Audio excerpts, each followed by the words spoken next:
پیغمبر علیه الصلاۃ والسلام فرمایي کله سړی چې اودس کوي د الله نوم نور باندې واخلي، خالي اودس نه وکي، د الله نوم دی نه واخلي، اودس نه وکي، هغه ځایونه سپاسو چې کوم ځای د پرینځول. او چې سړی کله اودس کوي بسم الله شریف ووایي. د الله رسول فرمایي 360 اندامونه دي د انسان په بدن کې، دا ټول بدن د ګناه څخه صفایي. چې اودس وکي بسم الله ونه وایي، د الله نوم وانخلي، خالي هغه اندامونه د ګناو څخه صفاسلو یا د غیب په اوبو باندې صفاسو چې کم تا پرینځول، او ته چې د الله نوم واخلې د الله په نامه کې دومره اثر دی ستا ټول بدن الله رب العزت در پاک. پیغمبر علیه الصلاۃ والسلام یو ورځ اودس کوي، چې اودس کوي یو صحابي راغی قنفذ رضی الله عنه، مشکات شریف حدیث، السلام علیکم، پیغمبر اسلام جواب نه کوي، خیر بیا چې اودس نو داس اوس بیا را لیکشنس بیا غتل وعلیکم السلام، ولیا رسول الله ما تا ته سلام وای تا ول جواب نه کوي. پیغمبر علیه السلام ورته ویل سلام د الله نوم دی، بغیر د اوداس و ما ته د الله نوم خو نه راکوي چې ما خسته بغیر د اوداس. داس کا روټي والا به ان شاء الله العزیز جهنم لرزي، د الله د نامه د توهین، داس کا روټي والا، تناره والا، پکوڑا والا، سموسو والا، دارا ولاړ سي ارزان اخبار جنگ و ابل دا ارزان دی یا ساده کاغذ ګران دی، سیسو دیرا ولاړ سي کیلو په 15 سپیشل روپی واقع پاغه کې آیاتونه لیکلي دي، پاغه کې د الله نوم لیکلي دي، پاغه کې د رسول نوم لیکلي دی، او دا بیا دی ډوډۍ پکې ورکړي. دا په دنیا کې لازم تناره ولا تم الله د ور پر کناره کښنه ولیس، ان شاء الله په آخرت کې بم د غسیس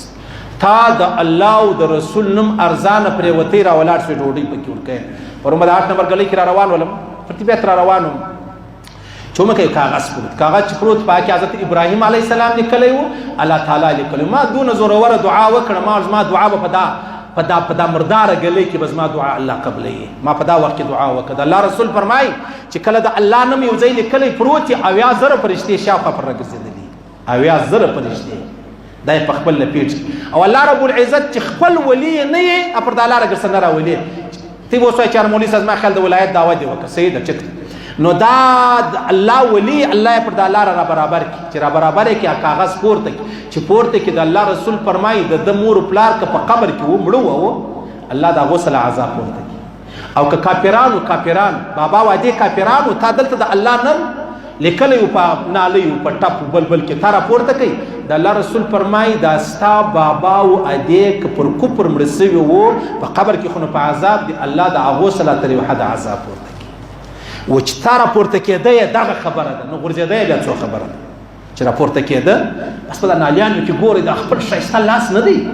اما او تا چې د کرونا دا شایسته لاس خاورې که مردارې که په دا ټپ پر ګټ سه بیا را ولاړ سلته د الله او د رسول نوم اوه مگر زه بیا په تهجد پسې په تبلیغ او په جهاد پسې د هغه ځای دی د الله د نامه عزت او احترام. صحیح شو؟ د الله رسول ته احترام پته وله ویل ما د سلام جواب ځکه نه قدر چې ما او دس لانو پر کړی سلام د الله نوم دی. صحیح سلو اصلي شایسته کارډونه بیا د کښنی زوی نه مرسل لیکلی په کاټ کې نه څلوېښت نمونې ګرد الله ولې ظالم الله يهود دي يهود د موسی علیه السلام د نامه توهین نه کوي، عیسایان د عیسی علیه السلام د نامه توهین نه کوي، ما سوا چې د جنت ټیکداران مسلمانان هغه چې د پیغمبر علیه السلام څونه توهین د نامه کړی دی د الله د نامه یې څونه کړی دی بل هیڅ چا نه دی کړی، یهود هم نه دی کړی، عیسایان هم نه دی کړی. صحیح سلو څونه لویه خبره راته متوجه ده. تی وویل چې مولوي صاحب موږ ته نن د شب قدر کیسې وکړي، شب قدر کیسه نه درته کوم، شب قدر به سبا بل سبا خلاص را روان ژوند څه چم کوي. یو سړی لفظ الله یې ولید په نالۍ کې پروت او ته تر تیر شوې په پوم شوې ستا په کوپر کې زما مذهب دا دی، ملایان مذهب در ګرځوه، ملایان به بیا زما سره اختلاف وکړي، بېشکه دی اختلاف وکړي، اختلاف پر ځای زما مذهب دا دی چې ته پر دا تا چې قدم پر واړوي د ایمان خلاص ولې د خیر د ایمان خلاص وي. ایمان وای څه ته یاره، ایمان وای څه ته. نو پیغمبر اسلام فرمایي ته چې کله د الله نوم واخې په اوداسه کې ستا ټول اندامونه زبایس. د الله رسول فرمایي ته چې کله اوداس وکې دا وایس بسم الله، چې اوداس وکې بسم الله والحمد لله، یوه ګانټه 15 ګانټې یوه ورځ یوه نیمه ورځ ستا اوداس درلودی مسلسل ملایکې ستا چش لیکي نیکۍ لیکي مسلسل تا چې اوداس وکړي بسم الله والحمدلله ووایه بس اوس یوه ګنټه لس ګنټې اوداس لرې ستا نیکۍ جاري دي ملایکې ورته جوړېدلي ته خپل دکانداري کوې او ملایکه ناسته دغه چیز کوې ستا نیکۍ لیکي سبحان الله دا د الله په نامه کې دونه اثر صحیح سلو او پیغمبر علیه السلام فرمایي ته چې کله ماخستن پرېوځې پر اوداسه اوداس وکړه پرېوځه که د شپې مرګ رالی د شهادت مرتبه دې ده او د الله رسول فرمایي د هر اپته به تا خلاص کړي ماشي ولا موت مرګ څه نه خلاصېږي ملایکه ستا سر ته ولاړ هغه ستا حفاظت کوي سبحان الله